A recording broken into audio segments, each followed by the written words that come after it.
এই চকলেটটা ওর খুব পছন্দের, তো ওর জন্য নিয়ে এসেছি। তোমরা ওর রিয়াকশনটা শুধু দেখো। এই ফ্রেন্ডশিপ ডের দিন তুমি আমাকে কি দিয়েছো? ফ্রেন্ডশিপ ডে তো প্রতিদিনের, কি দেবো? প্রতিদিনই তো বেঁধে বেড়ে দিচ্ছি, বন্ধুত্বের জন্যই তো দিচ্ছি। হ্যাঁ নাও, তোমার জন্য একটা জিনিস নিয়ে এসেছি। কবে? আজকে। Belated happy friendship day. তুমি আমার জন্য চকলেট নিয়ে এসেছো? খাও না, নাহলে বলো পূজা আসছে, পূজাকে দিয়ে দিবো, আমি আর পূজা খাবো। ডার্ক চকলেট খেলে কি হয় জানো? কি হয়েছে? কালো হয়ে যায়, ডার্ক ডার্ক।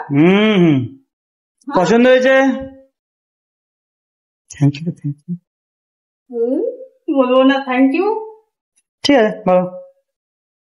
দেখো এত বদমাইশ, আমি পছন্দ করে নিয়ে আসলাম ওর জন্য, ও ডার্ক চকলেট ভালোবাসে বলে, তবুও একটা থ্যাংক ইউ পর্যন্ত পেলাম না। স্যার অপমান হলো আমার, বুঝলে? বন্ধুত্ব থ্যাংক ইউ কে বলে? ফ্রেন্ডশিপ বলছো, ফ্রেন্ডশিপে থ্যাংক ইউ কে বলে?